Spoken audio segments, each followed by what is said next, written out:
C'est un vrai bonheur pour moi que d'ouvrir cette journée.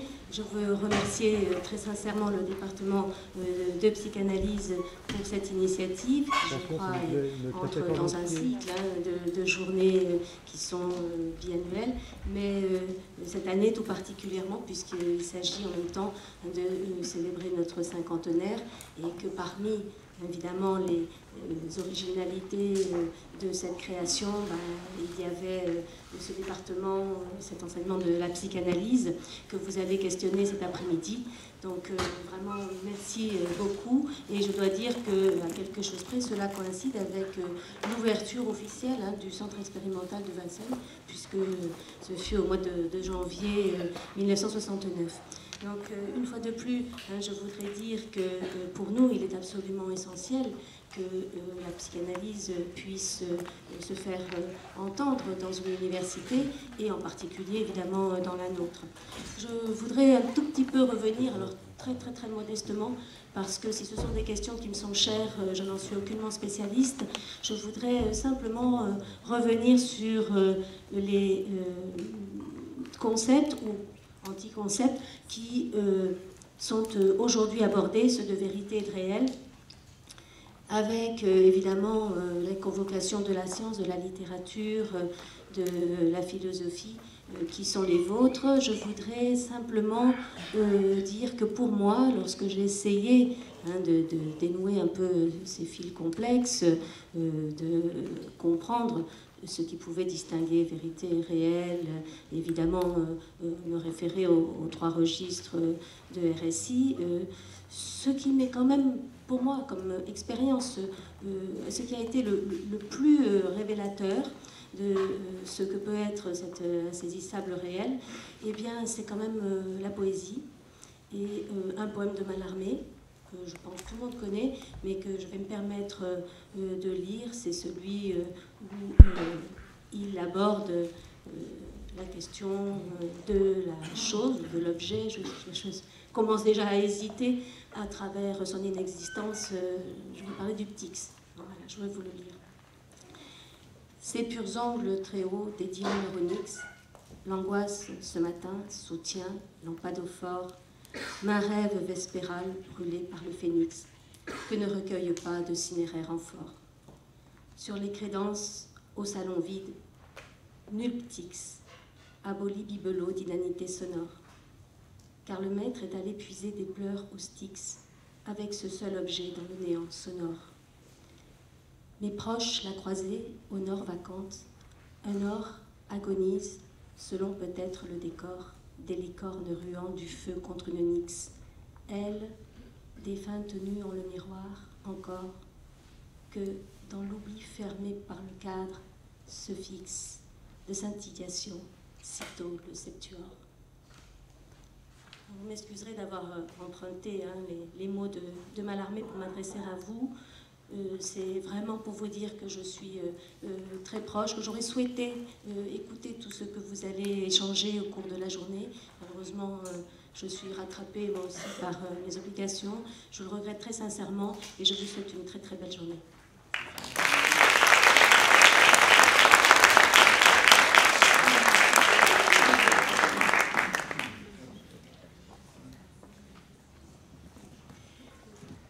Mesdames, Messieurs, chers collègues, c'est en tant que directrice adjointe de l'école doctorale 31 Pratique et Théorie du Sens que je viens tout d'abord vous présenter les excuses de la directrice Catherine Vernat, qui est retenue par ses obligations. Je dois d'ailleurs la rejoindre à la réunion du collège doctoral qui se tient en ce moment. Et je vous prie par avance de bien vouloir m'excuser de devoir quitter moi aussi la salle dans quelques instants. L'école doctorale est très honorée d'avoir été sollicitée par les organisatrices, Sophie-Marie Malval, Clotilde Guil et Déborah Guterman-Jacquet, pour ouvrir cette journée d'études et tient à les remercier de cette invitation. Le thème vérité et réel en psychanalyse n'est d'ailleurs pas sans résonance à travers les interrogations qu'il porte, avec le vaste champ de recherche multiples que tente de circonscrire le nom même de notre école doctorale, Pratiques et Théories du Sens, au pluriel. Pratiques et Théories du Sens est aujourd'hui la plus importante ED de l'Université Paris 8, tant par le nombre des doctorants qu'elle encadre, environ 500, que par le nombre d'unités de recherche qu'elle rassemble, 14 laboratoires et unités de recherche CNRS, et par celui des thèses soutenues. Elle orchestre ainsi un dialogue scientifique établi de longue date entre les laboratoires de littérature, de philosophie, de sciences humaines, histoire, sciences politiques, sciences de l'éducation et bien sûr psychanalyse, dont fait partie l'équipe d'accueil 4007, la section clinique dirigée par Sophie-Marie Malval et Clotilde Leguil. Au-delà de ses fonctions administratives, le rôle d'une école doctorale se situe au point de rencontre avancée de deux missions fondamentales de l'université, la formation et la recherche. La vocation scientifique de l'école doctorale réside dans sa contribution à la formation à la recherche, mais peut-être faudrait-il dire que l'école doctorale est aussi parfois conduite à s'interroger sur comment enseigner ce qui ne s'enseigne pas, pour emprunter l'intitulé de la table ronde prévue cet après-midi. C'est pourquoi, afin de relever ce défi, la direction de l'école doctorale Pratique et théorie du sens a à cœur de s'appuyer sur les laboratoires de recherche qui sont, avec les directeurs et directrices de thèse, des interlocuteurs privilégiés au service de la formation doctorale. Nous nous réjouissons tout particulièrement du développement récent de nos collaborations avec la section clinique. En témoigne aujourd'hui l'inscription de cette journée d'études organisée dans le cadre des célébrations du cinquantenaire de l'Université Paris 8 parmi les événements scientifiques ouverts aux doctorants de l'ED 31 au titre de leur programme de formation. Outre les 3 étudiants en clinique psychanalytique et futurs doctorants pour l'un d'entre eux et en master 2 de psychanalyse pour les 2 autres qui participeront à la table ronde, nous espérons, Catherine Vernat et moi-même, que les doctorantes et doctorants de l'ED seront nombreux à venir profiter de cette journée. Et au nom de Catherine Vernat et de la direction de l'école doctorale, je vous souhaite à toutes et à tous, que vous soyez à la tribune ou dans le public, de fructueux échanges, comme ne manquera pas d'en susciter le programme très riche qui vous attend.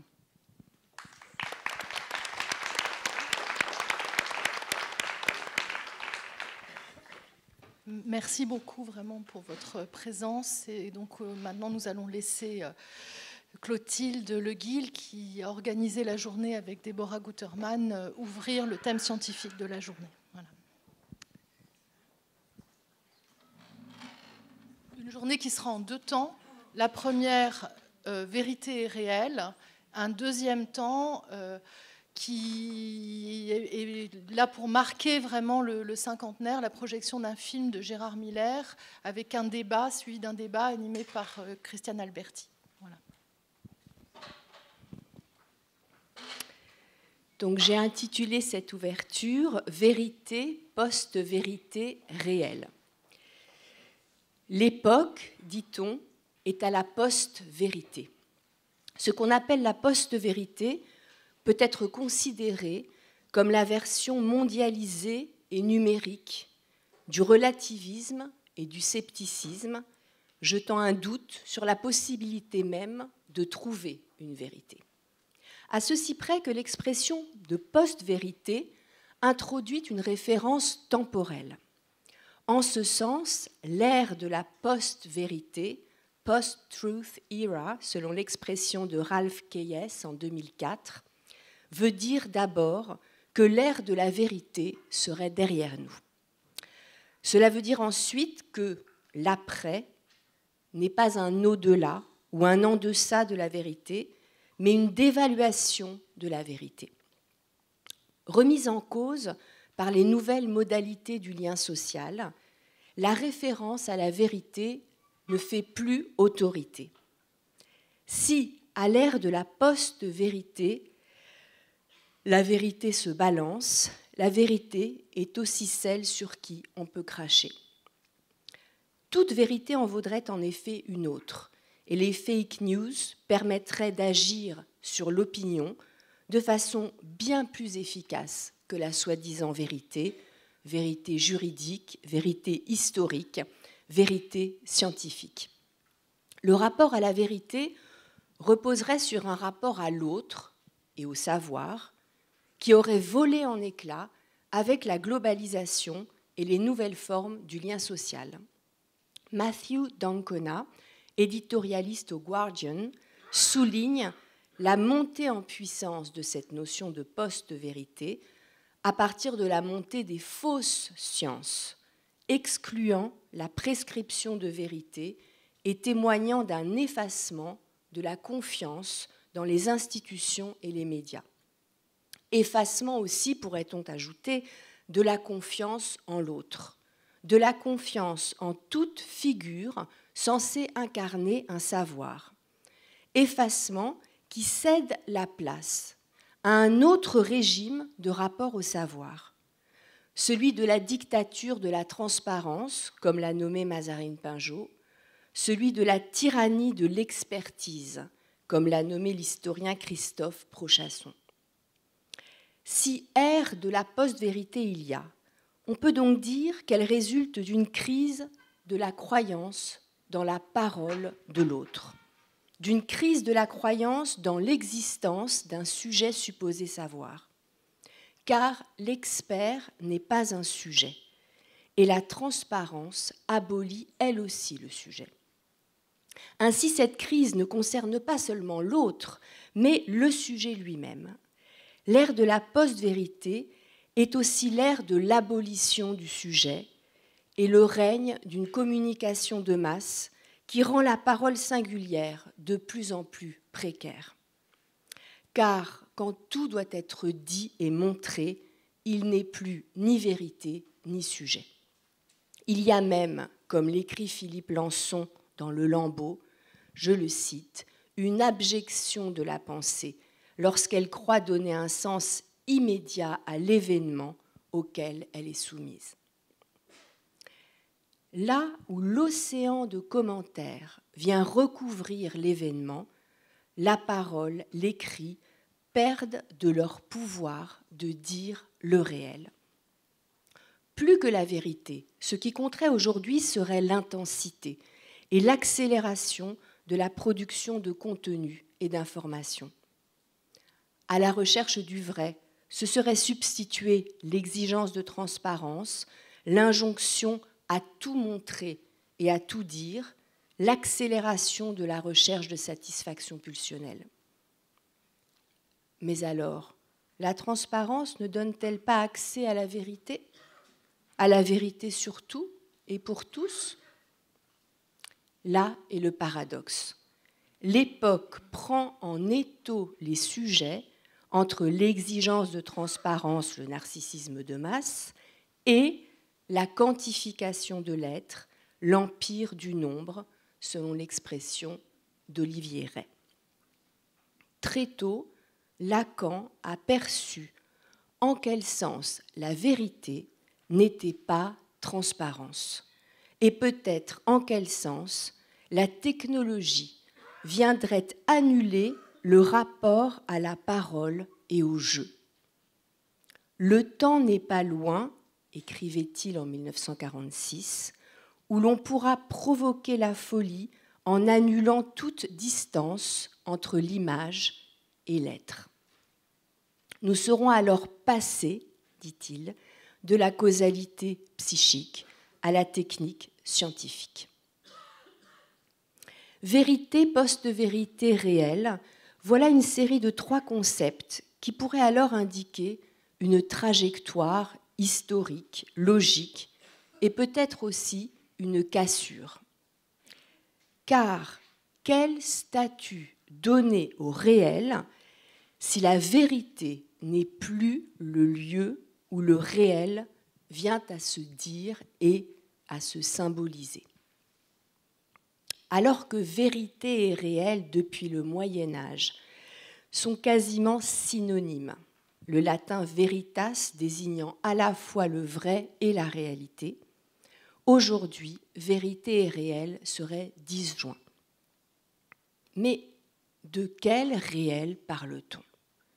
De la réalité perçue, de la réalité vécue, de la réalité fantasmée, de l'hyper-réalité numérique, ou d'un réel qui ne se perçoit pas, mais qui peut se concevoir, se logifier, d'un réel qui existe vraiment. Quels sont alors les destins de la vérité dans l'expérience analytique? Serge Cotet rappelait dans un de ses derniers articles que Freud avait donné en son temps à ses contemporains une leçon de véracité, en faisant valoir le lieu de l'inconscient comme un lieu dévoilant ce que la conscience ne peut pas savoir. Qu'en est-il un siècle plus tard ? Dans l'expérience d'une analyse, la vérité a-t-elle encore une valeur réelle ? La vérité des paroles dites en analyse change-t-elle quelque chose à l'existence ? S'intéresser aujourd'hui à la vérité et à ses destinées, ce n'est pas seulement faire valoir un retour au vrai, mais s'interroger sur l'articulation entre le vrai et ce que Lacan a appelé le réel de la psychanalyse, qui n'est pas le réel de la science ou de l'histoire, mais qui est le réel du trauma et de la pulsion.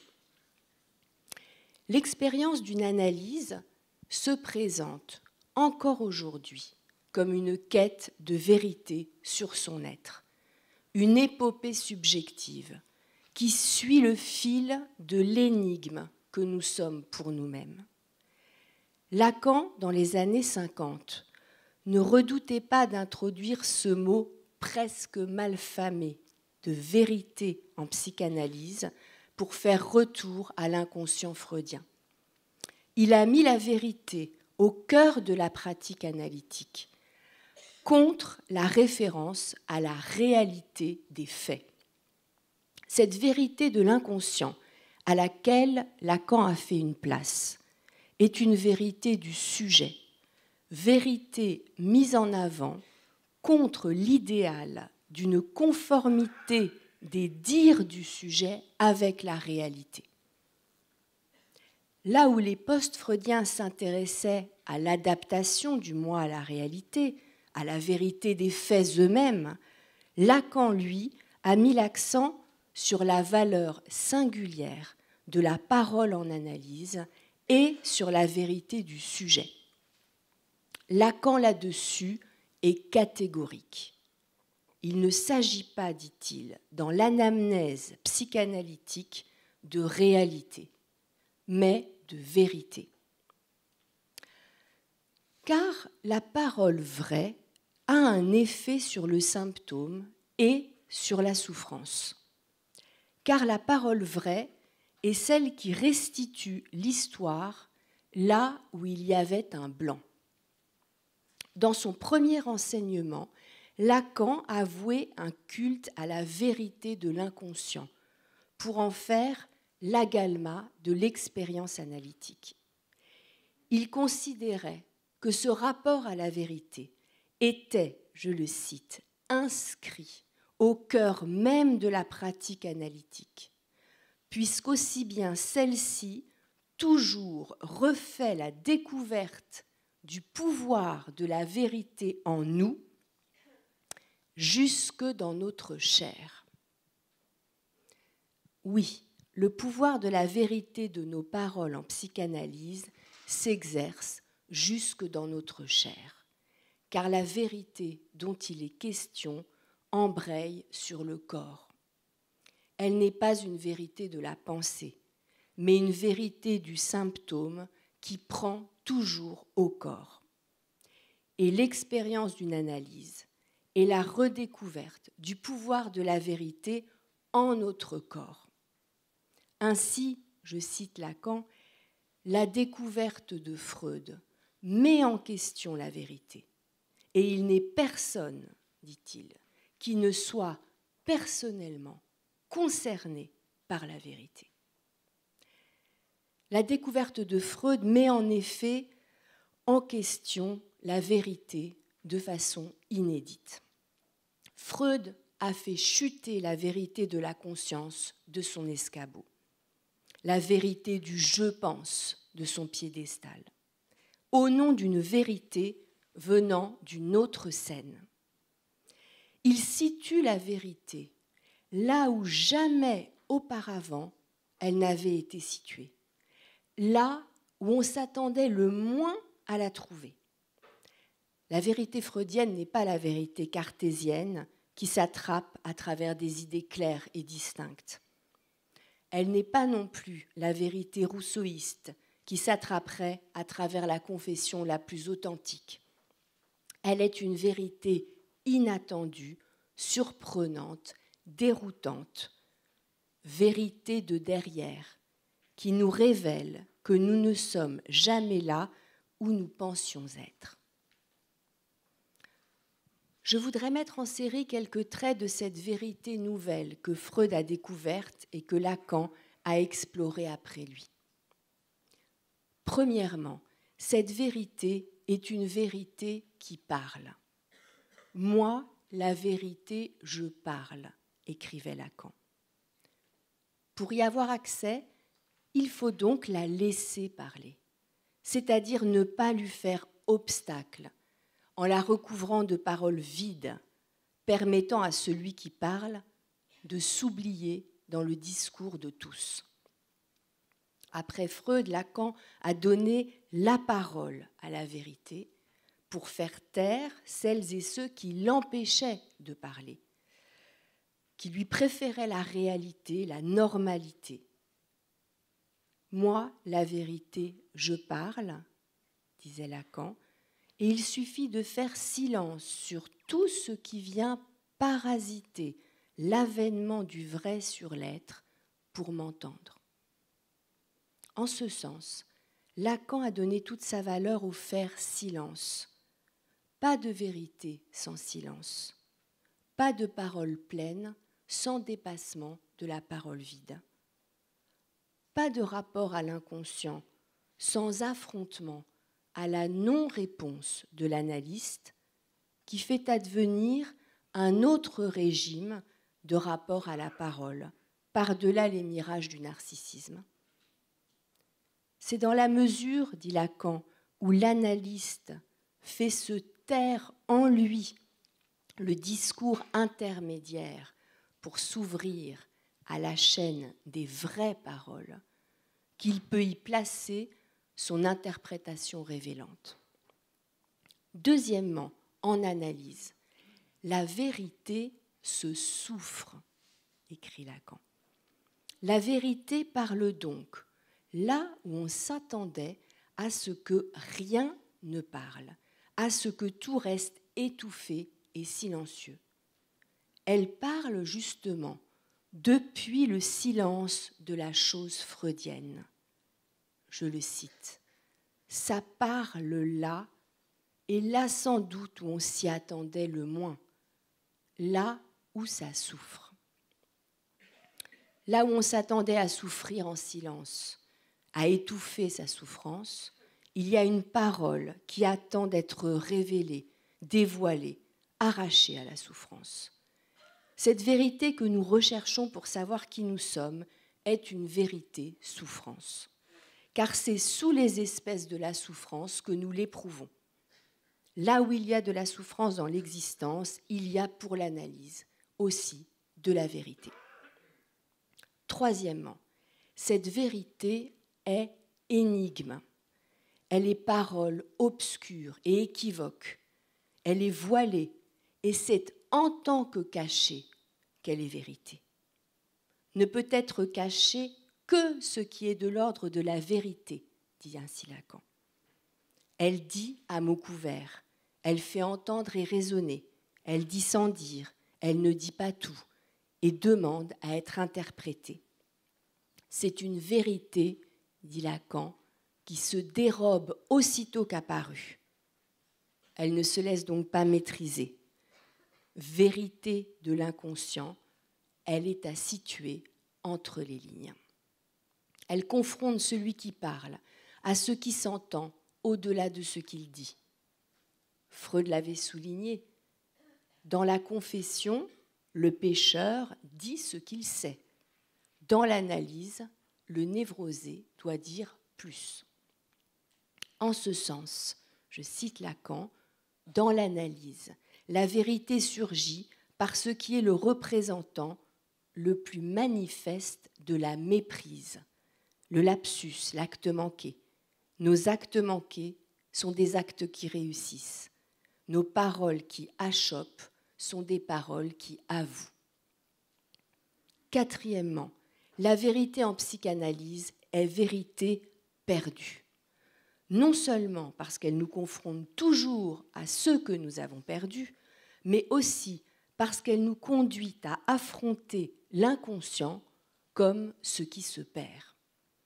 La vérité en psychanalyse a quelque chose de la vérité proustienne. Elle est vérité de la chose perdue. Elle ne peut se retrouver qu'avec du temps, qu'avec des mots, qu'avec des métaphores et des métonymies. Aletheia, la vérité du trauma, a succombé à l'oubli. Le noyau du symptôme est quelque chose dont on ne se rappelle pas et qui pourtant nous concerne. Il s'agit de quelque chose dont on n'a jamais parlé car on avait oublié ce qui de notre être y était resté figé.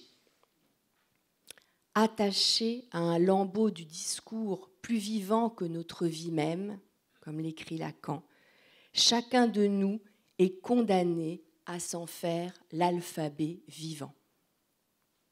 Ce lambeau de discours auquel nous sommes plus attachés qu'à notre vie même, et cela sans le savoir, renvoie à ce qui a marqué notre enfance, et même, de façon plus fondamentale, notre venue au monde. Ce lambeau de discours est une bribe de discours détachée du reste. Bribe qui a commencé à exister avant nous et qui nous désigne avant même que nous parlions. Enfin, cette vérité est vérité du désir, car avec la vérité, il est bien question du désir du sujet. En psychanalyse, il est question de reconnaître dans le désir la vérité du sujet. En ce sens, il y a un prix à payer pour l'accès à cette vérité du désir. Elle suppose une décision du sujet, décision de ne pas céder sur ce désir que pourtant il ne parvient pas à cerner clairement.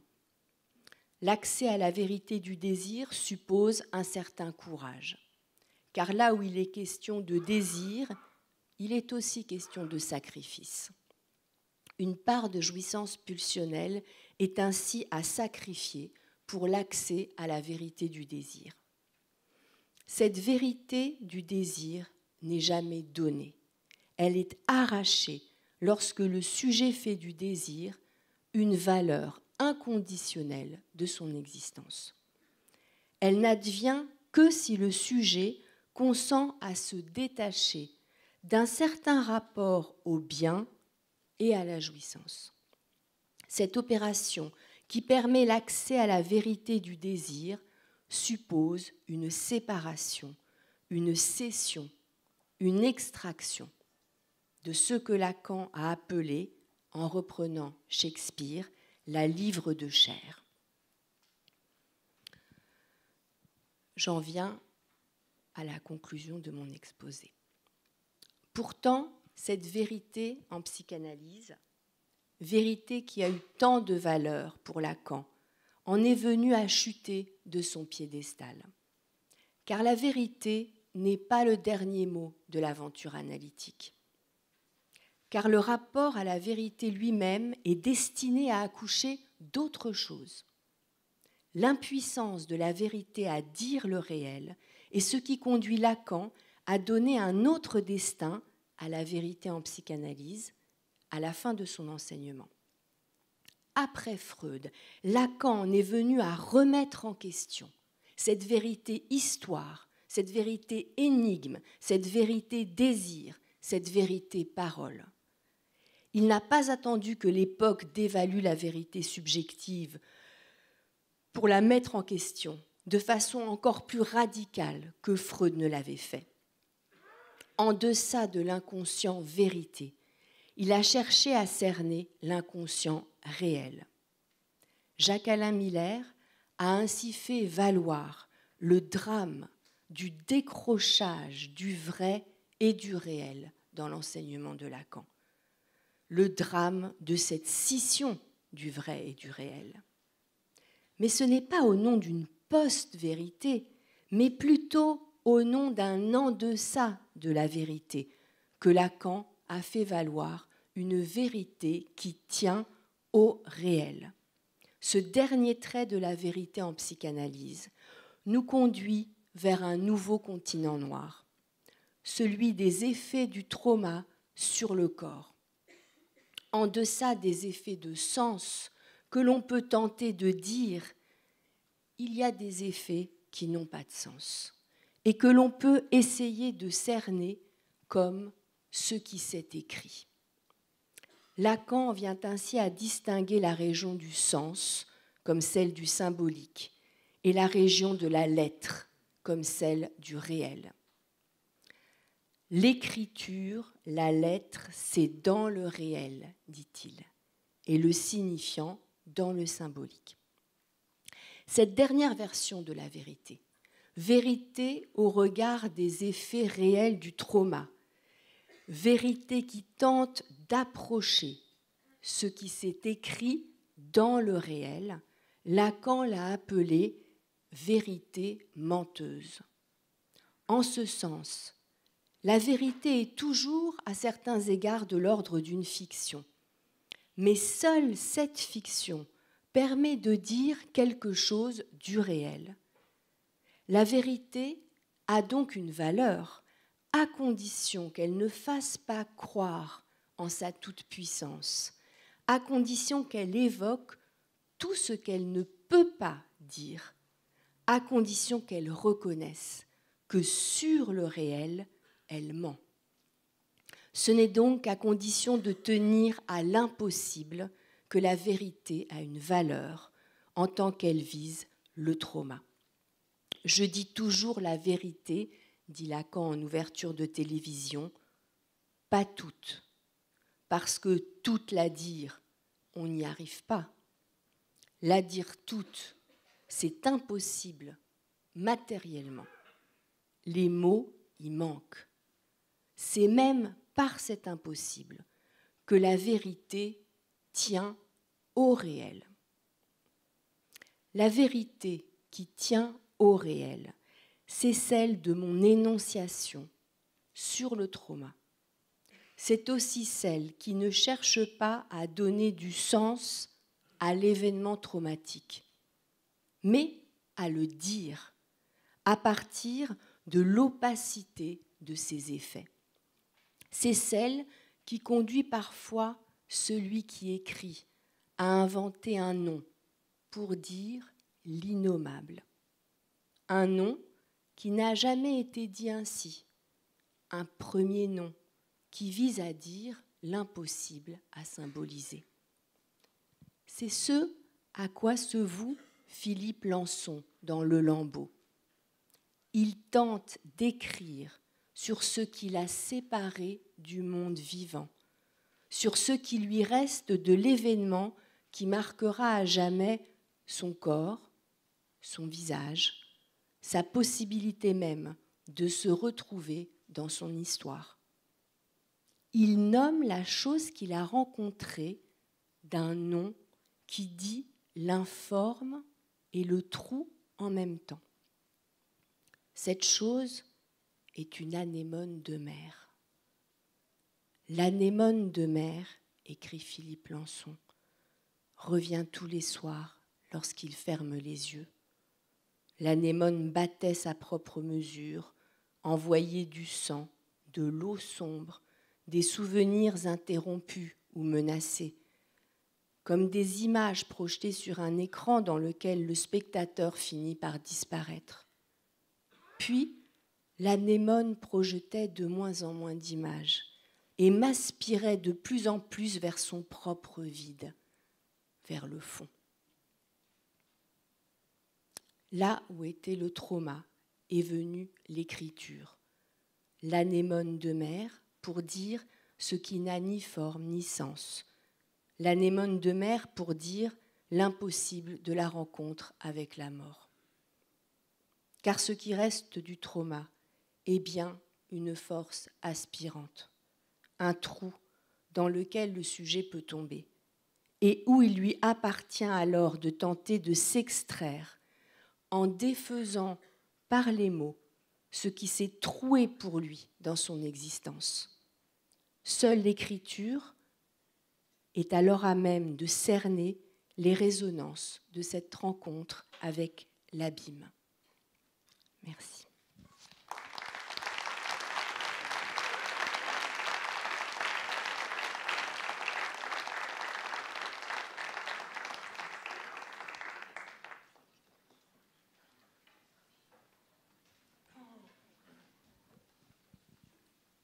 La première table de cette journée porte sur réel de la science, réel de la psychanalyse, avec une invitée que j'appelle à la table, Catherine Pépin, que Marie-Hélène Brousse va présenter, et Damien Guyonnet et Fabienne Hulac, qui sont les discutants de cette table.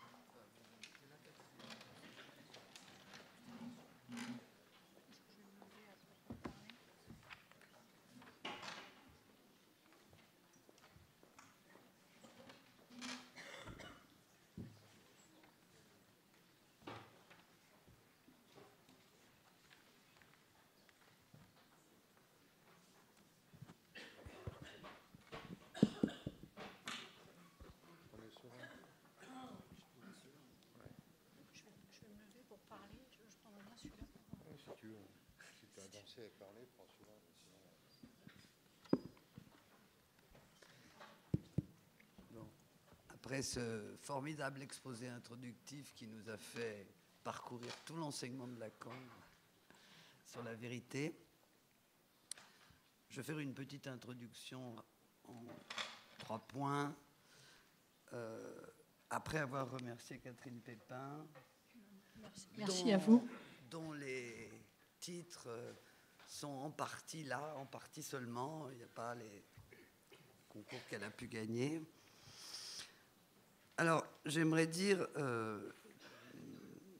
d'abord que cette idée de demander à des scientifiques ce qu'ils pensent aujourd'hui dans leur discipline, qu'est le réel, m'est venue à la suite de discussions avec Catherine Pépin et Matteo Barsaglia, qui ne peut pas être là, un astrophysicien, et parce que finalement la référence chez Lacan à la science est éminemment la référence aux sciences dures, jamais les sciences humaines.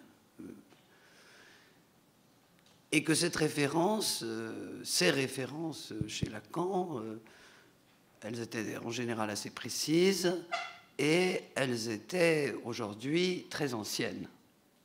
C'est-à-dire qu'elle date d'une 50aine d'années. Ce qui fait que je trouvais intéressant que nous nous mettions en suivant, si je puis dire, l'exemple de Lacan, qui était toujours au parfum de ce qui se passait dans l'air du temps.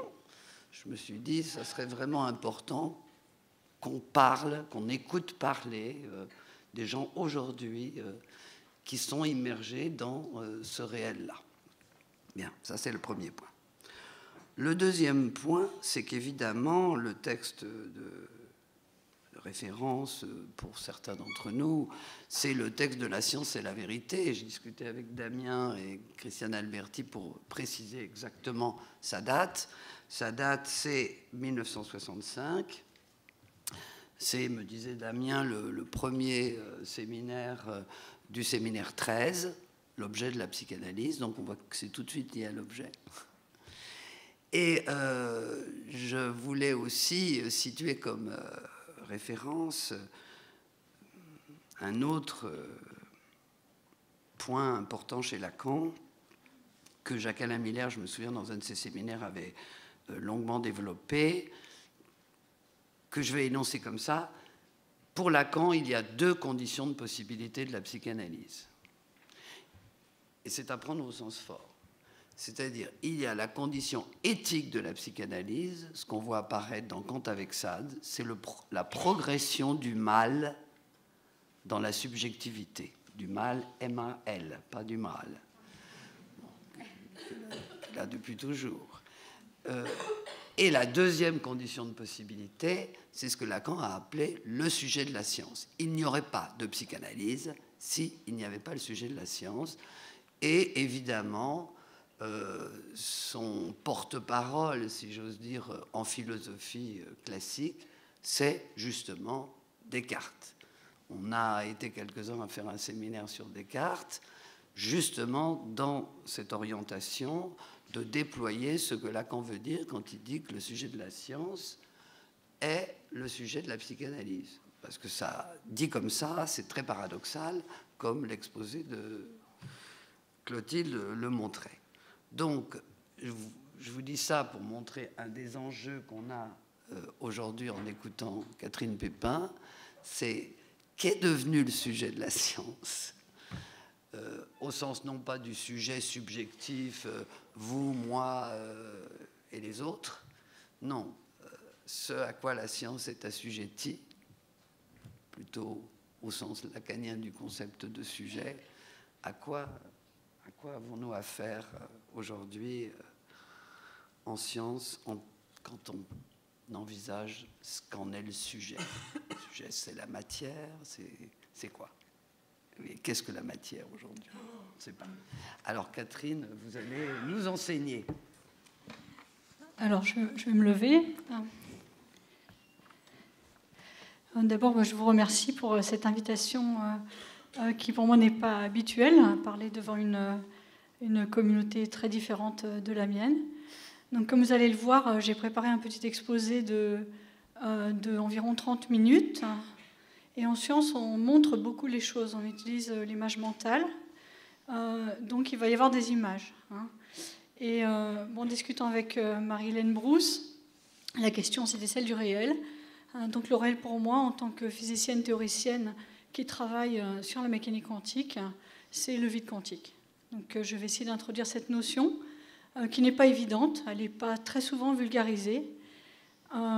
Pratiquement tout l'exposé, sauf les derniers transparents, sont quand même des notions qui sont celles de la communauté scientifique.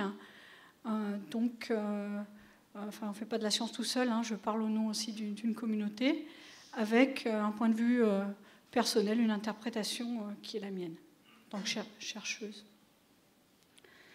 Alors, le vide quantique. Attends, ça c'est là où ça ne marche pas.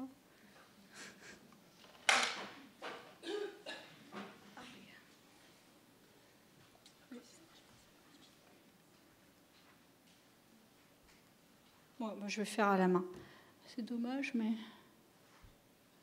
Ah non, là, j'y crois pas. Là. Non, ça va pas du tout, là.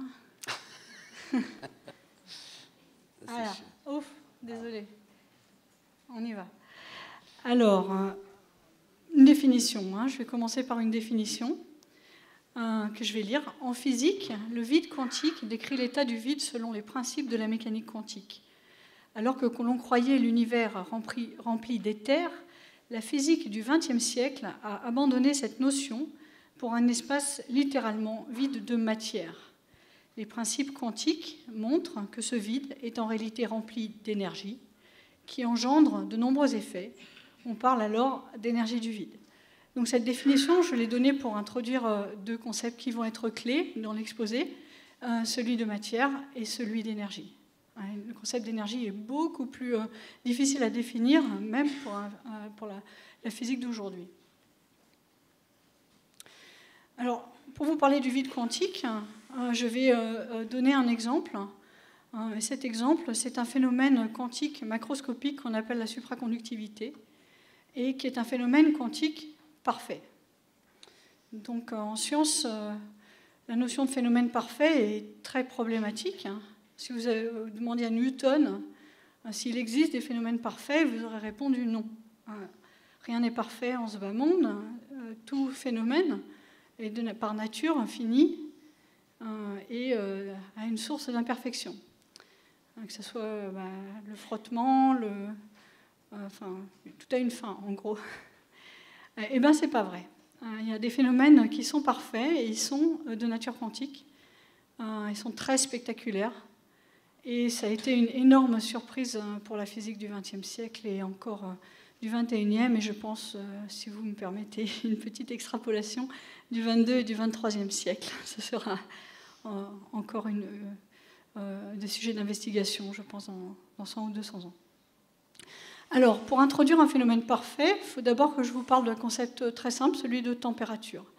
En fait, il n'est pas simple pour le physicien du tout, mais il est simple au niveau du ressenti. On sent bien si c'est chaud ou si c'est froid. Et la première notion, c'est la température. C'est quoi? Alors, pour un physicien... Mince. Ah. Voilà, je vous donne un gaz de particules. Donc là, vous voyez les particules. Et elles bougent, elles se cognent les unes aux autres. Cette agitation, c'est ce qu'on appelle l'agitation thermique. Et la température, pour nous, c'est ça. En gros, c'est l'agitation. Maintenant, si vous baissez un peu la température, vous allez voir un liquide. Alors le liquide, ça bouge encore. L'agitation thermique, elle est présente. Mais comme vous pouvez le voir sur cette petite animation, c'est beaucoup plus faible. Ça ne se cogne pas dans tous les sens. Il semble que ça s'ordonne un petit peu. On baisse encore la température, et on a ce qu'on appelle un solide cristallin. Et là, c'est assez surprenant, ça bouge encore, mais vous voyez que chaque atome reste à sa place, en moyenne. Maintenant, qu'est-ce qui se passe si on baisse la température le plus possible? Alors ça, c'est important. Il y a ce qu'on appelle un zéro absolu de température. Et vous avez deviné, le zéro absolu, c'est quand plus rien ne bouge. Mais il y a un moment où le mouvement s'arrête, plus rien ne bouge et on atteint le zéro absolu. Cette notion, elle avait été comprise par Lord Kelvin à la fin du XIXe siècle en étudiant la chaleur spécifique de l'eau. Et d'ailleurs, c'est assez surprenant vu les conditions expérimentales qu'ils avaient. Ils sont arrivés à une prédiction exacte, aux erreurs de manip près, du zéro absolu, qui est moins de 273 degrés Celsius. Et c'est là où je fais une petite digression historique. Et on se retrouve en Hollande, à Leiden, en 1911. En 1911, les premiers frigos, le premier frigidaire à hélium a été fabriqué par un physicien qui s'appelle Kamerlingh Onnes. Et en fait, la course au froid a commencé. Qu'est-ce qui se passe lorsqu'on s'approche le plus près possible du zéro absolu en température, lorsque plus rien ne va bouger? Donc moins de 273, ça c'est le zéro absolu. En fait, là, quand ça gèle, c'est pas tout proche du zéro absolu. Donc le voilà, Kamerlingh Onnes, avec son frigo bien aimé. Et je crois que le physicien à côté, c'est D.H. Lawrence, en fait, c'est aussi un physicien hollandais.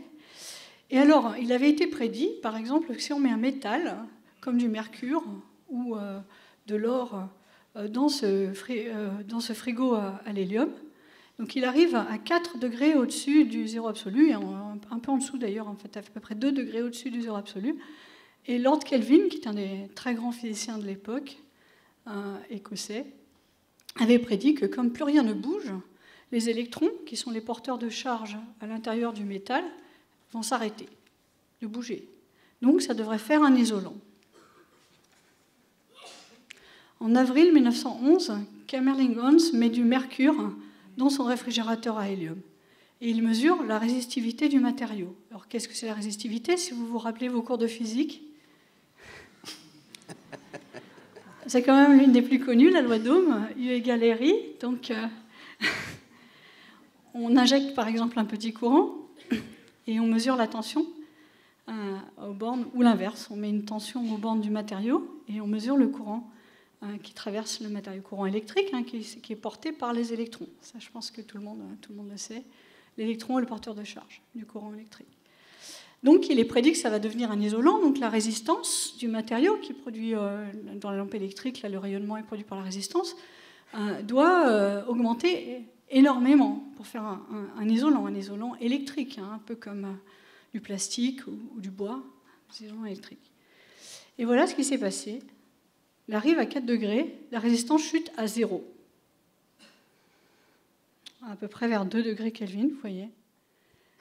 Alors, en bon physicien, c'était tellement surprenant que ça lui a fait un choc. Et on voit sur son carnet de bord marqué « Refaire demain l'expérience avec de l'or ». L'or, ça a chuté aussi à 0. Alors là, je vais vous passer, il a fallu 50 ans pour comprendre ce qui se passe là. On est face à un phénomène quantique macroscopique. Quand on dit 0, la théorie va prédire que c'est vraiment 0. Ce n'est pas 0,00001, c'est 0. Ce qui veut dire que la conductivité, donc l'inverse de la résistance, est infinie. Bon, c'est quand même assez surprenant. Ça veut dire concrètement que si je prends... Alors là, c'est là où je vous ai marqué. Oui. Donc le phénomène de supraconductivité, c'est là où je vous dis, c'est un phénomène parfait. Et concrètement, ça veut dire que si je prends un petit anneau supraconducteur, comme vous allez en avoir si vous allez passer une IRM, il y a beaucoup d'applications, mais là je vais me concentrer sur l'aspect purement théorique, et que je fais passer un courant à l'intérieur, et bien le courant va tourner indéfiniment jusqu'à la fin des temps, sans perte d'énergie. Donc là, on est face au mouvement perpétuel dont les Grecs avaient rêvé. C'est un peu surprenant. Moi, quand j'avais commencé à faire de la physique, j'imaginais que la perfection, c'était que dans les mathématiques. Mais voilà, là, ça émerge à l'échelle d'un phénomène observable et que vous allez utiliser, par exemple, lorsque vous passez une IRM ou dans le grand accélérateur du CERN. Pour accélérer les électrons, on utilise des bobines supraconductrices. Donc c'est le phénomène qu'on appelle des courants permanents. Il a été vérifié expérimentalement autant soit peu, autant qu'on puisse. C'est-à-dire on a mis des courants dans les années 50 et ils n'ont toujours pas perdu ils restent toujours les mêmes. Alors maintenant, mesurer une conductivité infinie, c'est impossible. On ne peut pas mesurer l'infini, ça ne veut rien dire. C'est un nombre qui n'est pas accessible à l'expérimentateur. Donc la seule source d'imperfection qu'on a dans le phénomène de supraconductivité, il est dû à la mesure. Et là, vous avez quand même un concept très important. Donc le phénomène en soi, il est parfait. Par contre, dès qu'on essaie de l'observer, ou de le mesurer, ou de le mettre dans une boîte, là, on a une source d'imperfection. Et ça, conceptuellement, c'est vraiment quelque chose de surprenant encore. Donc l'imperfection vient du fait de regarder, de mesurer, de voir, d'observer. Alors, à quel point ce phénomène est assez remarquable, enfin complètement remarquable d'ailleurs, j'ai un petit film de vulgarisation. Là, vous avez une céramique supraconductrice qui n'est pas refroidie. Et vous allez mettre de l'azote liquide pour la refroidir en dessous de sa température de supraconduction.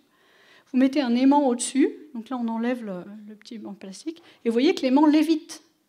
Il y a une lévitation magnétique au-dessus du supraconducteur. Non seulement il lévite, mais il se souvient de la position dans laquelle il était. Il y a une mémoire. Hop, on peut le faire tomber, et il retombe au même endroit. Alors on le prend un petit peu, donc ce petit aimant, hop, il revient.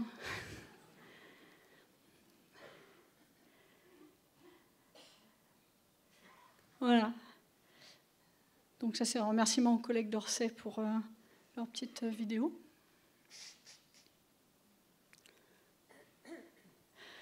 Ce phénomène de lévitation magnétique, il a été crucial pour comprendre la théorie de la supraconductivité.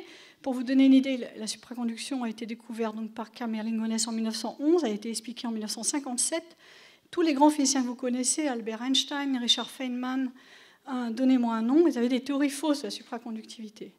On a commencé à comprendre ce qui se passait avec cette expérience de lévitation magnétique, ce qu'on appelle l'effet Meissner.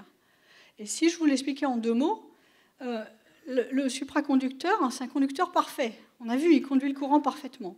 Vous lui mettez un aimant dessus, ça produit un champ magnétique. Comme c'est un conducteur parfait, champ magnétique il n'aime pas, il va faire tourner des courants pour s'opposer au champ magnétique de l'aimant. Et comme c'est un conducteur parfait, il va opposer un champ magnétique égal à celui de l'aimant de façon parfaite. Donc là, il n'y a que le poids de l'aimant qui détermine la distance de lévitation.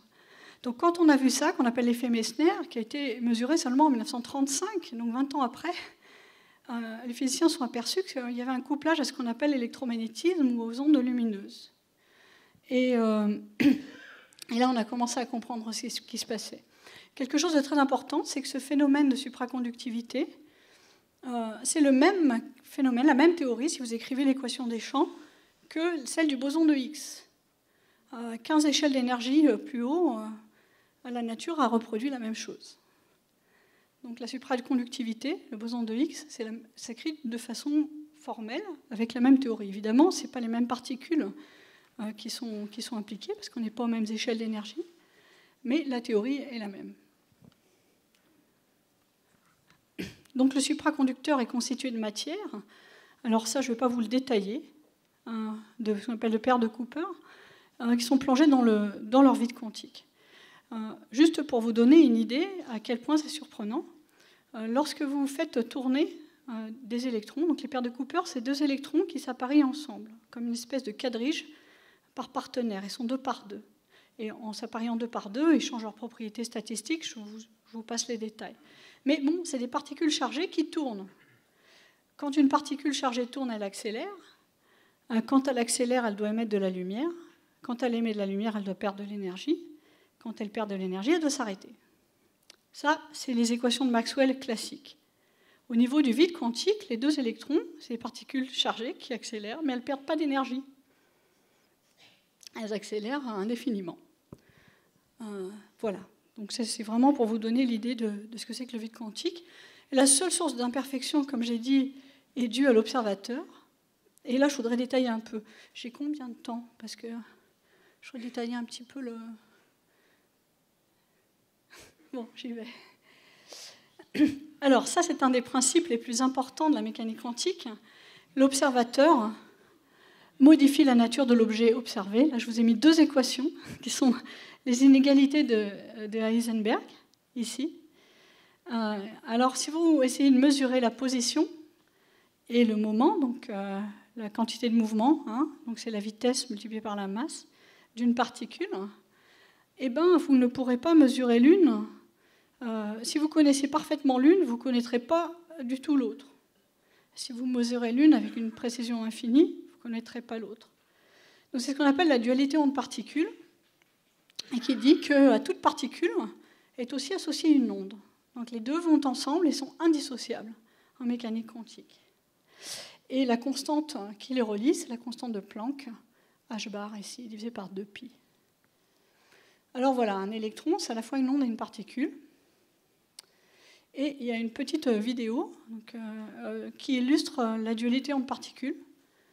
Là, je vous la donne. J'espère que ce ne sera pas trop technique. On va y aller peut-être lentement. J'espère que je vais pouvoir arrêter un peu.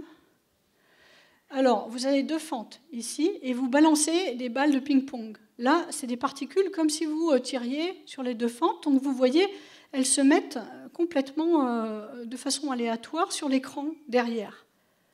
D'accord? C'est la mécanique classique, celle de Newton. Une onde, comme une onde sur l'eau, en fait, elle va passer par chacune des fentes. Et ce qu'on va observer derrière, c'est ce qu'on appelle une figure d'interférence avec des franges. Un peu comme dans la lumière, il y a des franges d'interférence. C'est très différent. Un objet quantique, maintenant, on a une onde de probabilité qui passe comme une onde par les 2 fentes, mais dès qu'elle atteint l'écran, paf, elle se met comme faire une particule. Paf, une autre particule. Paf, alors vous en faites beaucoup, attendez, c'est pas fini. On en fait plein. Et qu'est-ce que vous voyez? Les figures d'interférence se sont recréées. Donc c'était à la fois une particule sur l'écran et une figure d'interférence. Maintenant, on met un observateur et l'onde devient particule au niveau de l'observateur. Comme elle était particule au niveau de l'écran, donc elle ne passe plus par les 2 fentes, elle passe que par une fente à la fois. Et évidemment, là, on a brisé au niveau de l'observateur, le côté ondulatoire, et donc à la fin, on va retrouver pas de frange d'interférence. Ah, ça, c'est surprenant. Donc, qu'est-ce qu'il a fait l'observateur dans toute cette histoire? Eh bien, on dit, alors ça encore, merci à Julien, il a travaillé, c'est vraiment, il fait vraiment ça très très très bien. On dit que l'observateur a réduit le paquet d'ondes. Donc là, vous avez vu, il y a un paquet d'ondes de probabilité, comme une vraie onde, mais sauf qu'elle est virtuelle. Virtuelle au niveau qu'elle n'est pas observée. Dès qu'on essaye de l'observer, ça faisait un point, comme une particule. Et on peut dire, voilà, quand on essaye d'observer, là c'est le monde quantique, quand on observe, on réduit le paquet d'ondes. Ce qui, quelque part, philosophiquement fait sens. Quand vous observez, vous avez forcément de la lumière et de l'ombre. Vous donnez un point de vue, vous ne pouvez pas tout voir. Donc vous allez réduire le réel. Si le réel pour le physicien est le vide quantique, ou son équation maîtresse, qui est l'équation de Schrödinger, de propagation. Donc ça, c'est très important, parce qu'une fois qu'il y a ça, qu'est-ce que vous voulez faire? Ce qui nous paraît solide, là, la petite particule, c'est juste quelque chose que j'essaie d'observer à partir d'une virtualité qui imprègne tout l'espace et dont l'énergie du vide, c'est énorme. Si vous calculez l'énergie correspondante à toutes les particules du vide observées, en fait, il y a deux sources d'énergie du vide. Il y a la constante cosmologique et l'énergie qu'on calcule par mécanique quantique de toutes les particules qu'on a déjà observées. Et on a un facteur 10 puissance 24 de différence entre les deux. Donc, en fait, l'énergie du vide qu'on calcule est beaucoup trop grande par rapport à celle de la constante cosmologique. Mais c'est peut-être dû au fait qu'on ne comprend pas trop le lien entre la gravitation et la mécanique quantique. Bon, ça, c'est un petit aparté. Bon, voilà, ça, c'est crucial. C'est très, très important. Donc, ce qu'on voit, finalement, c'est peut-être ce qui est le plus... c'est ce qui est le plus menteur, c'est ce à quoi on croit le moins. Si on n'a pas une théorie derrière pour nous dire peut-être un petit peu comment interpréter les choses, ce qu'on voit nous permet de confirmer ou d'infirmer. Alors si ça infirme une théorie, là il n'y a plus rien à dire. Là on est dans l'absolu. Mais quand les théories ne sont pas infirmées, qu'elles sont confirmées, par exemple pour la supraconductivité, la seule chose que je peux vous dire, c'est que depuis les années 50, elle n'a jamais été mise en défaut. Maintenant, est-ce que c'est la vérité? Ça, c'est une autre histoire. C'est la dernière théorie en date, elle n'a jamais été mise en défaut. Et moi, je pense qu'en fait, on commence juste à comprendre ce que c'est que le vide quantique. Parce que là, si ça donne des phénomènes parfaits, c'est qu'en fait, ça porte des mathématiques, des objets mathématiques de plus en plus complexes. Et en ce moment, on étudie des matériaux pour lesquels le vide quantique, on n'a pas encore les maths pour les décrire. En fait, là, la physique est en avance. Voilà. La supraconductivité est un phénomène parfait car il provient du vide quantique qui porte la perfection. Le vide quantique est plein et n'est pas observable directement, donc il est caché. Et on pourrait dire presque qu'il est vivant. Alors ça, c'est ma croyance personnelle. Là, je m'éloigne un petit peu de mes collègues. Pourquoi je dis ça? C'est que dans le cas du supraconducteur ou dans le cas des solides quantiques, on connaît ce qu'est l'état fondamental du matériau. Donc on connaît les particules élémentaires, ici on va parler des paires de Cooper pour le supraconducteur, qui le caractérisent et qui sont plongées dans le vide quantique. Maintenant, le vide quantique de l'univers, on ne sait pas ce que c'est. Déjà, l'univers, c'est grand. Mais même pour la gravité, on ne sait pas si on peut plonger, par exemple, vous avez tous entendu parler de la théorie des cordes, on ne sait pas si les cordes vibrantes sont les excitations élémentaires qui sont directement émergentes du vide quantique. Alors que dans le cas de mon petit matériau, du supraconducteur, ça, on pouvait vous le dire, au moins la théorie, elle est complète. Elle est complète, elle n'a jamais été mise en défaut. Donc c'est quand même assez un miracle que d'une petite céramique comme ça, on puisse la plonger dans son état fondamental, simplement en refroidissant et en enlevant les excitations thermiques. Alors là, je voulais finir avec une citation des Upanishads, qui, à mon avis, est une hymne au vide quantique, écrit vers 800 environ avant Jésus-Christ. Il se tient, manifeste, tout proche, l'habitant de la crypte, le grand but, centre de tout. Sur lui sont fixés tous les mondes, tous les habitants des mondes, tout ce qui se meut, tout ce qui cligne, tout ce qui respire. Il est, resplendissant, l'objet de tout désir, plus menu que l'atome, au-delà de toute atteinte du savoir. Alors pour moi, là, c'est vraiment une intuition assez remarquable. Quand on se penche sur ces textes des Upanishads, on a une interprétation tout à fait valide des découvertes de la mécanique quantique. Donc je pense que le lien là peut vous paraître évident. Merci pour votre attention.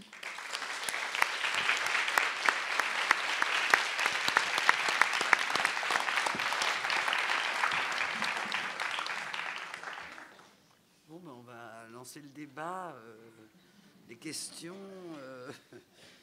Moi, pour donner un tout petit peu de temps, alors, ce que vous appelez parfait, c'est juste qu'il n'y a pas de perte.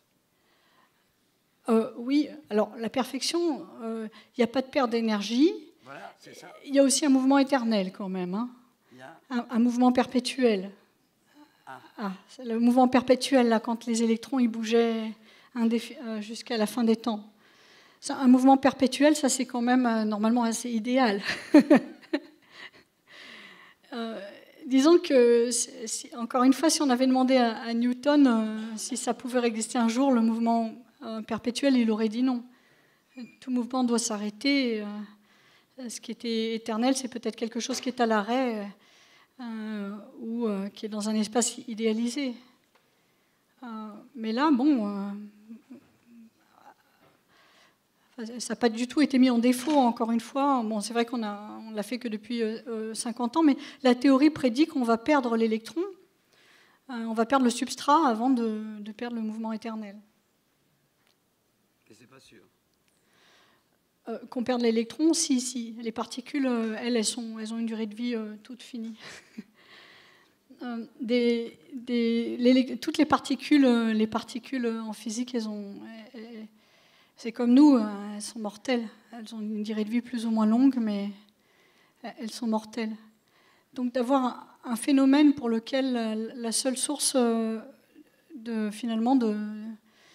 d'imperfection, donc de fin, est due à la façon de l'observer, c'est quelque chose qui est vraiment surprenant, qui est vraiment surprenant.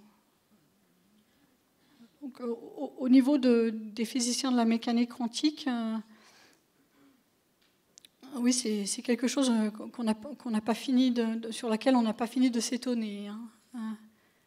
Donc le vide quantique, il est partout, il n'est pas observable directement, mais on est tous des fluctuations autour du vide quantique pour la physique. Pour la physique. Oui.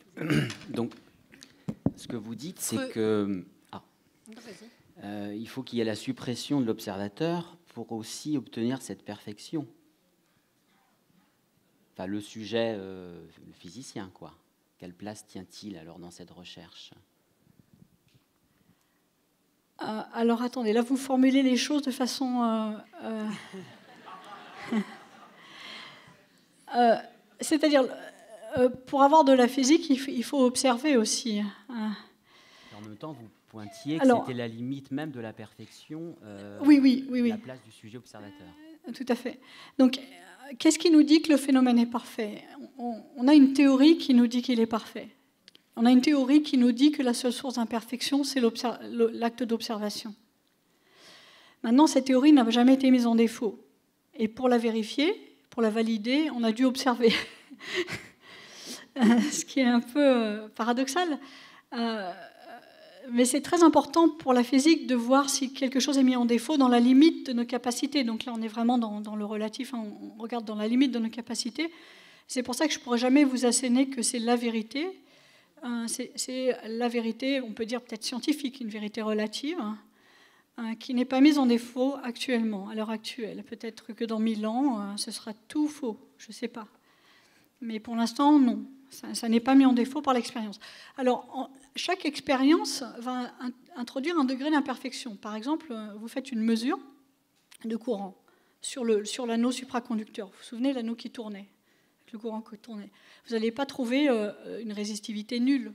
Nulle, ça n'existe pas. Même Kamerlingh-Onnes, ça tombait, mais en fait on ne voit pas, mais il y a une petite erreur de mesure possible dans la mesure de Kamerlingh-Onnes. Ce qu'on peut prouver, par contre, c'est que si on affine notre appareil de mesure, la mesure s'affine d'autant. Donc après, asymptotiquement, on peut extrapoler jusqu'à dire qu'en fait, vérifier avec une asymptote que la seule source d'imperfection, c'est la mesure quantique. Et là, on est obligé, évidemment, de se relier aux mathématiques. C'est la mathématique qui donne la théorie, qui explique d'ailleurs le phénomène. Le phénomène est un phénomène, si on doit donner les termes techniques, qu'on appelle de brisure spontanée de symétrie. Donc quand je dis que c'est le même que le boson de Higgs, c'est que c'est la même symétrie qui est brisée dans le cas du boson de Higgs et du supraconducteur. Et donc le rôle des symétries, des mathématiques reliées à ces groupes-là est crucial. Un petit peu comme si le vide quantique le savait et qu'il portait les maths en son sein. Mais vous disiez que les mathématiques avaient un peu de retard sur vos recherches, vous, de physique quantique. En ce moment, oui. La physique des solides quantiques macroscopiques est un petit peu en avance sur les mathématiques. C'est-à-dire qu'on ne sait pas classifier les propriétés du vide quantique de certains matériaux. Donc c'est-à-dire qu'il y a une sorte de savoir dans ce vide quantique qui en avance sur le savoir des écritures mathématiques. Tout à fait. Ce qui est assez surprenant. Là, vous savez, c'est le phénomène quantique le plus simple. Ce qui est brisé, la symétrie qui est brisée, c'est la symétrie de rotation. Alors, une symétrie de rotation, c'est l'une des symétries les plus simples avec la translation. Donc, vous tournez, puis rien ne change, ou vous avancez et rien ne bouge. Donc, sa symétrie de translation, rotation, c'est les symétries les plus simples. Mais du coup, en fait, il y a beaucoup de symétries en mathématiques. Il y a toute une classification des groupes de symétrie, et non seulement de symétrie, mais de topologie. Là, avec la topologie de l'état fondamental du système, il va y avoir des propriétés macroscopiques différentes des matériaux. Donc en ce moment, on parle d'isolants topologiques ou de supraconducteurs topologiques.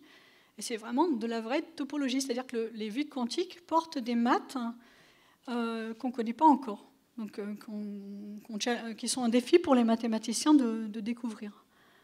Donc, il reste aussi la dimension de la surprise et de ce qui n'est pas prévu, même si on est dans une certaine perfection.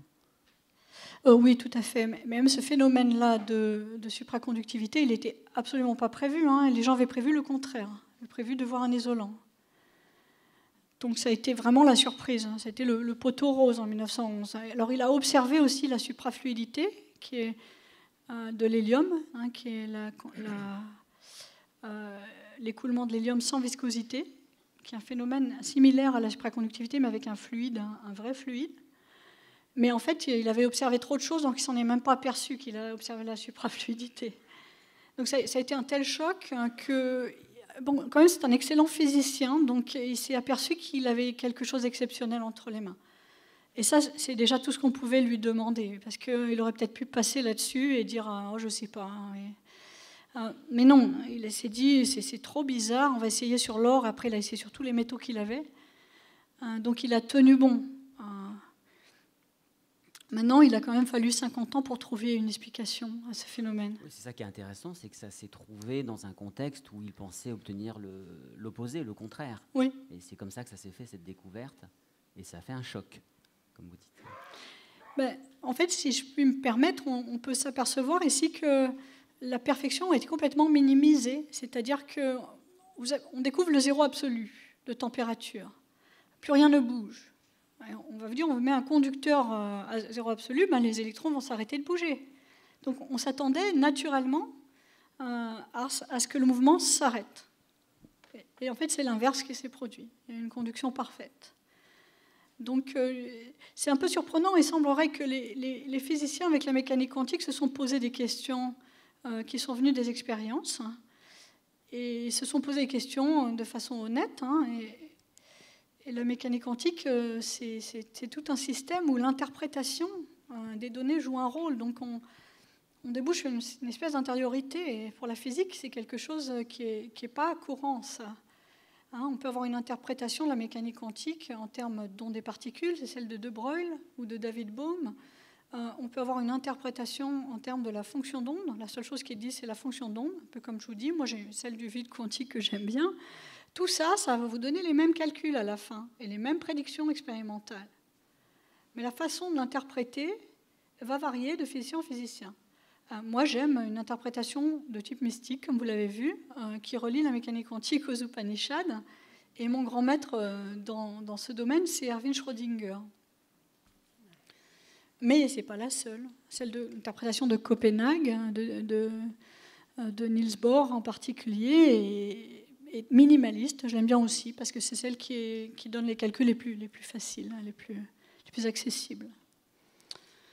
Donc ça, c'est quand même très surprenant. La physique n'est plus juste une description du monde extérieur, mais il y a une émergence de l'invisible, d'une intériorité. Et dès qu'on commence à interpréter, ça, je pense que là, je parle à une audience convaincue, c'est qu'il y a quelque chose qui n'est pas visible ou qui est interne ou intérieur, qui essaie de se faire jour. Sinon, on n'aurait pas besoin d'interpréter. Alors, en fait, au début, David Bohm, quand il a proposé son interprétation qui elle est mécaniste, c'est de dire, par exemple, qu'un électron est vraiment à la fois une onde et une particule, une vraie onde et une vraie particule, pas juste une probabilité de présence d'une onde et d'une particule. Il a été décrié. Donc on se disait, cette interprétation n'est pas valide. Donc toute sa vie, le pauvre, il a dû vivre avec ça. Et maintenant, les réhabiliter. Donc même cette interprétation-là est valide, simplement les calculs sont très très compliqués. Là, on n'arrive même pas à calculer au-delà, par exemple, de l'atome d'hydrogène, donc un noyau et puis un électron qui tourne autour. Si vous mettez 2-3 électrons, on ne s'en sort plus. Alors qu'avec... parce qu'on essaie de tout voir, de tout avoir comme la mécanique du temps de Descartes ou de Newton. Donc c'est une interprétation mécanique de ce qui se passe. C'est-à-dire qu'au niveau quantique, il y aurait vraiment une onde, vraiment une particule, mais qu'on ne la voit pas vraiment, mais elle est quand même là. Alors moi, j'entends ce que vous dites comme, d'une certaine façon, juste une ponctuation. C'est pas... Je vais passer la parole à Fabien Hulac, qui en meurt d'envie, à juste titre. Le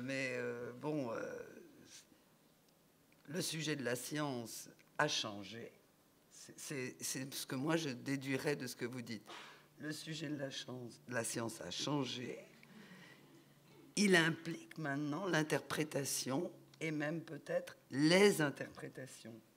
Puisqu'il peut y en avoir plusieurs, vous pouvez nous dire « oh, j'aime bien celle-là parce qu'elle est simple, oh, j'aime bien celle-là parce que... » etc.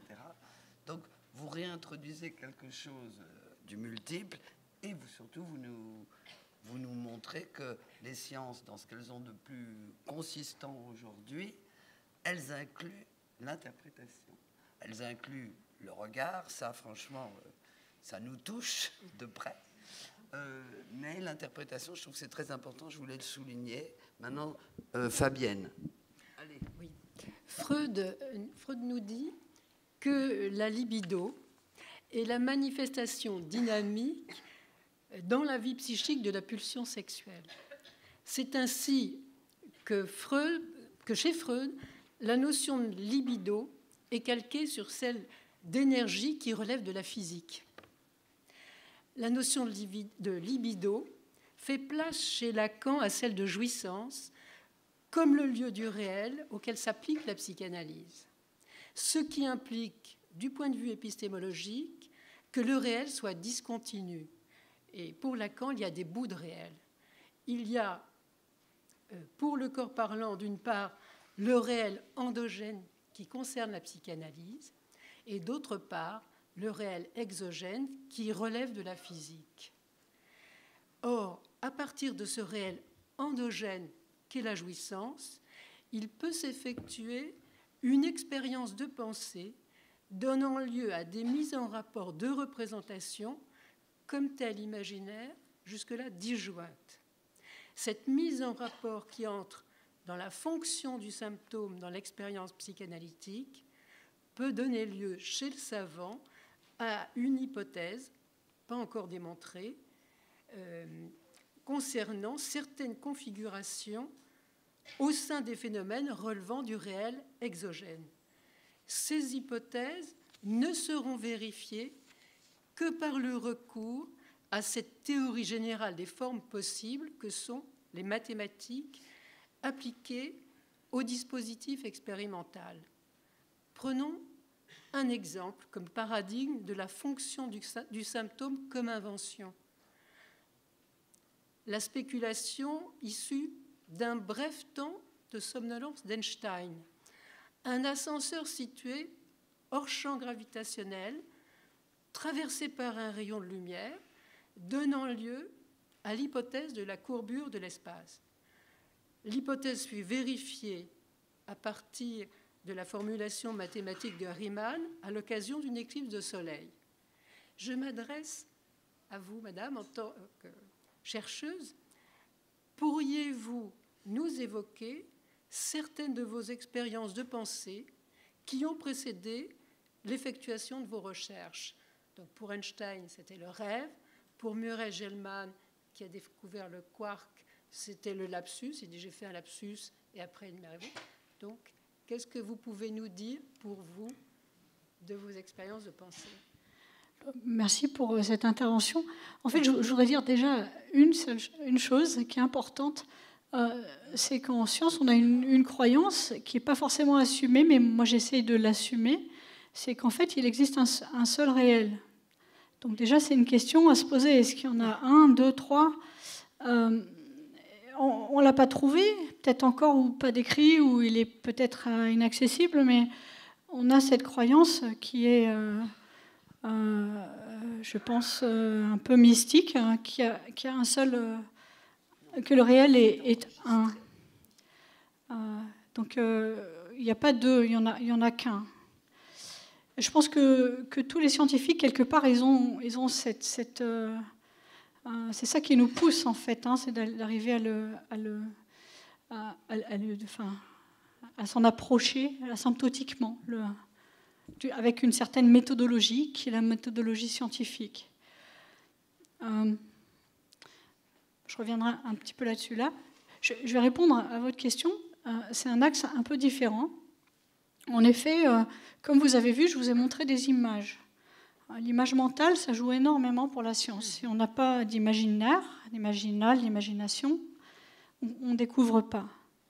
Donc moi, là, je vous parle rationnellement, enfin du moins j'essaye. J'essaye d'avoir un discours un peu cartésien qui est le discours des scientifiques. Mais quand je suis en mode de recherche, ça m'arrive de parler aux électrons. Donc, je ne sais pas. Il faut qu'ils me disent il faut qu'ils crachent leur morceau, quoi. Qu'est-ce qu'ils ont envie de faire? Et je sais qu'il y a un très grand prix Nobel qui s'appelle Philip Anderson, qui a d'ailleurs compris le lien entre la supraconductivité et le boson de Higgs. Il aurait mérité 2 prix Nobel. Il râlait parce que les physiciens de hautes énergies, leur lobby, n'ont pas voulu donner...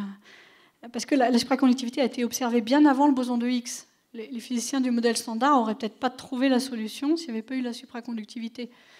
Donc ils ont transféré la théorie à 15 échelles d'énergie plus haut, ce qui déjà n'était pas facile, mais c'était un peu plus facile que de comprendre ce qui se passait pour la bestiole. Mais bon... et ben lui, il disait pareil, il parlait aux électrons. En fait, il rêvait, qu'est-ce qu'ils ont envie de faire? Et après, quand on a une idée, après, il y a tout un processus de vérification. D'une part, de la cohérence interne, comment elle va s'insérer dans une théorie, comment on peut modifier la théorie pour que l'idée s'insère dedans. Et après, il y aura la vérification expérimentale qui est, je vous l'avoue, assez effrayante pour un physicien théoricien. Parce que vous imaginez, c'est votre bébé, c'est la plus belle théorie du monde, elle est tellement jolie, il y a toutes les équations, et puis vous proposez une expérience et ça ne marche pas. Du coup, là, la nature a tranché, mais il y a une jouissance qui est extrême. C'est un peu l'impression aussi de parler à la nature ou de parler à Dieu. Et on pose une question au réel, et l'expérience va répondre. Si elle répond oui, ben là, on n'a pas faux.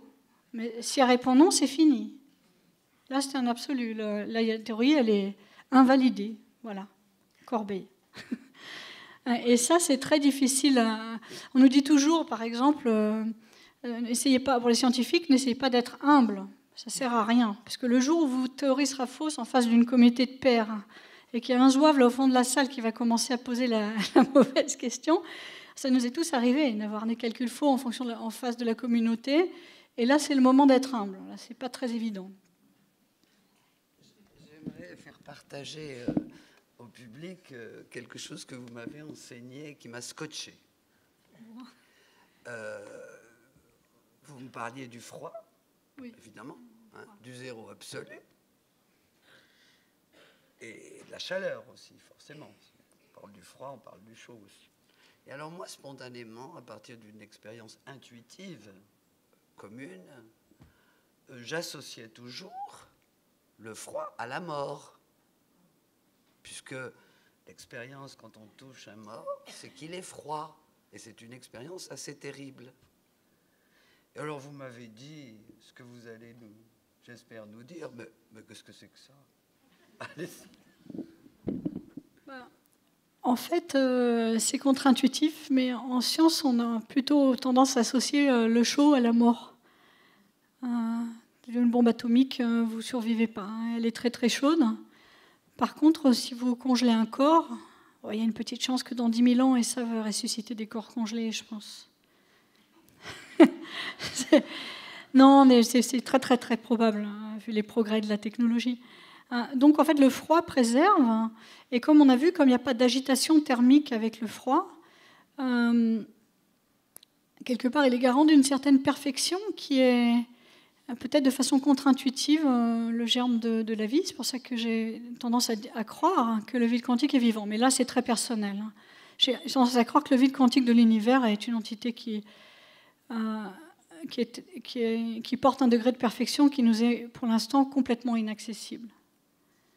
Si on regarde un petit peu l'évolution des mathématiques, ça vous est tous arrivé peut-être à l'école, à un certain niveau d'abstraction, on est largué.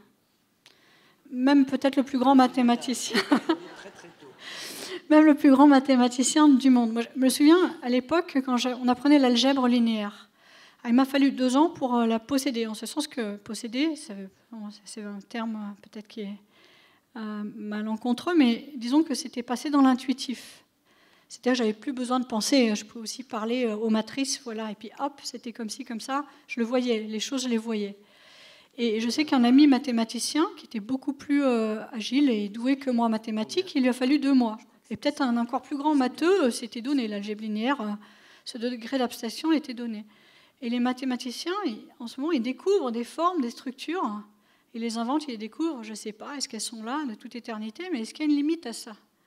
Pour l'instant, le cerveau humain, il a découvert certaines formes, et encore, on n'en a même pas assez pour décrire les isolants topologiques qu'on a découverts.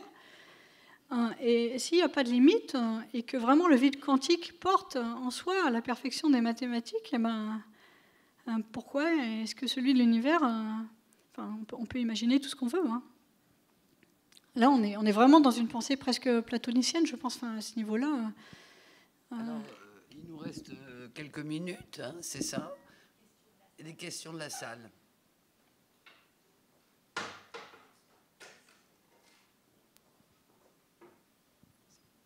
Oui, j'ai été passionné par votre exposé, mais vous avez repris à l'instant cette idée qui est la vôtre, que le vide quantique est vivant. Est-ce que vous pouvez nous en dire quelque chose? Parce que ça, c'est le point que je ne saisis pas. Bon, d'une part, c'est vraiment une idée personnelle, hein, à ce niveau-là. Encore une fois, là, on est sur un non-savoir. Le vide quantique de l'univers, personne ne sait ce que c'est. Celui du supraconducteur, je peux vous dire de quoi il est fait et quelle est sa structure, en termes de symétrie, en termes de particules, en termes de ce qu'on connaît. Je peux vous dire de quoi il est fait. Celui de l'univers, personne ne sait ce que c'est. Donc là, on est sur une hypothèse, je dirais, d'épistémologie qui est de nature un peu mystique, et bon, qui pourrait sembler un peu superficielle, mais si on associe la vie ça va être, si comme Spinoza, le réel, c'est la perfection, il semblerait que la vie soit associée à une certaine forme de perfection, qu'on ait ça en nous, avec aussi la mort, mais qu'on ait une certaine forme de perfection à laquelle on est associé.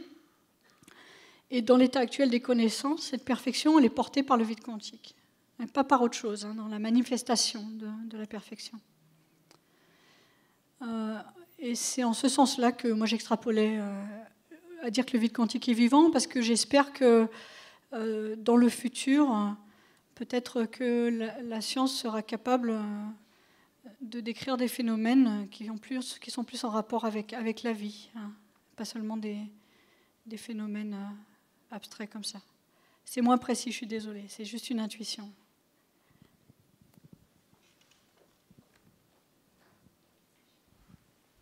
Bonjour, je voulais avoir votre idée sur le lien entre l'intuition préalable à une théorie et la créativité dans la mise au point de certaines expériences permettant, le cas échéant, de l'éprouver ou de prouver le contraire.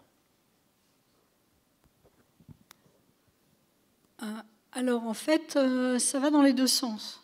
Là, dans l'exemple qui a été donné, les exemples les plus spectaculaires de découvertes scientifiques qu'on a à l'heure actuelle, ce sont des découvertes expérimentales. C'est-à-dire que vous avez un expérimentateur qui n'est pas forcément très féru de théorie comme Kamerlingh Onnes, mais c'est ce qu'on appelle, nous, un très bon physicien, en ce sens qu'il va avoir une série de concepts, pas forcément mis en équation, mais une série de concepts qu'il va tester. Et là, par exemple, il a voulu tester si ça devenait un isolant. Donc, il a voulu tester l'opposé. Et donc, l'expérience a fait irruption et a prouvé l'inverse. Donc, c'est l'inverse qui s'est produit. Et est-ce qu'il faut une certaine créativité ? Peut-être pas au sens du créateur d'art ou du créateur d'un tableau. Je pense pour un expérimentateur, ce qu'il faut surtout, c'est ne pas rater le trésor. Vous êtes Kamerlingh Onnes, vous observez la supraconductivité et vous ne vous en rendez pas compte. Ça arrive très souvent. Donc c'est là où il y a un génie de l'expérimentateur qui va se dire, là, ce que j'ai vu, c'est exceptionnel et c'est encore inexpliqué. Donc il va revenir avec ce qu'il appelle une interprétation de ses expériences. Là, il y a une grande créativité, mais elle est... évidemment, elle est contrôlée par une compréhension de la physique de son domaine d'expertise. Pour le théoricien, il y a deux choses. Il y a la création presque mathématique, donc le lien entre les mathématiques et la physique, et puis l'explication de phénomènes expérimentaux comme la supraconductivité. Là, je pense que si vous ne parlez pas aux électrons, vous n'avez peut-être aucune chance. Si l'imaginal ou l'imaginaire n'entre pas en jeu, il y a très peu de chances d'être un physicien créatif. C'est pas très rationnel, mais c'est comme ça. La rationalité vient derrière. La rationalité peut-être est l'apanage de la communauté. C'est la façon dont la communauté fonctionne. Elle fonctionne très bien, avec une déontologie scientifique qui est basée sur la cohérence du raisonnement et la vérification par l'expérience et de convaincre une communauté entière. Donc ça, c'est quelque chose qui est précieux pour l'humanité. Mais au niveau personnel, le physicien théoricien ou même expérimental va puiser sa créativité dans l'imaginaire, dans l'imaginal. Bonjour, la physique donc, que vous nous avez présentée, merci, est celle qui se base sur des mathématiques aussi du continu et du discret, où il y a eu vraiment une mise à l'épreuve par le calcul différentiel de cette frontière-là.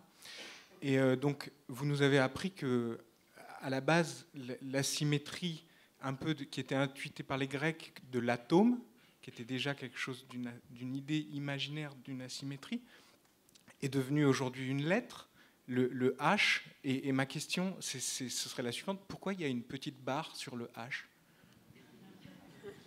Voilà, la réponse mathématique, c'est H bar, c'est H sur 2pi. Oui, c'est la division par 2pi, c'est parce qu'on avait la flemme d'écrire H sur 2pi. Bon, mais la constante de Planck, c'est important, c'est une des constantes fondamentales qui va apparaître sous-jacente à toutes les théories actuelles. Disons que c'est le quantum fondamental, même pour l'espace-temps. L'échelle de Planck, c'est le quantum fondamental d'énergie, H-bar. Donc, comment dire, si vous prenez l'histoire du Big Bang, par exemple, il y a un début à tout l'espace-temps, à cette explosion de l'espace-temps. Donc ça, c'est une singularité, pareil, qui n'est pas du tout observable. Donc c'est une hypothèse de la physique. Et il y a des théories qui disent que lorsqu'on atteint des échelles d'énergie au-delà du Big Bang qui sont de l'ordre de l'échelle de Planck, on ne sait pas trop ce qui se passe au-deçà de l'échelle de Planck. Donc c'est une des plus petites échelles qu'on connaisse et en deçà de cette échelle, on est vraiment dans des hypothèses. Donc il y a des hypothèses, le Big Bang étant une singularité, mais il se pourrait qu'on ne l'atteigne jamais. Et puis il y a des théories où on rebondit. Et quand on atteint l'échelle de Planck, très près du Big Bang, ça rebondit vers un autre univers. Bon, donc c'est vraiment important parce que c'est une échelle qu'on appelle de quantification, comme si le monde tel que nous l'observons était donné par paquet, de façon discontinue. Donc ça, c'est une notion aussi importante. Bon, je crois que il est l'heure, mais comme non, on me fait signe que c'est fini, donc je pourrais demander après à Catherine Pépin si elle veut bien vous accorder une réponse. Moi, je voudrais vous poser une dernière pour faire un point de capiton, puisque je considère que, disons, une des guises du réel en psychanalyse dans une cure, c'est quand même ce que nous appelons les signifiants maîtres. Alors, d'ailleurs, j'aimerais bien qu'au fil de la journée, à chaque fin de table, il y ait un signifiant maître. Alors, si je vous dis le réel de là où vous êtes, de la discipline que vous pratiquez, etc., un mot. Un mot. Un seul. Un seul. Perfection, alors. D'accord.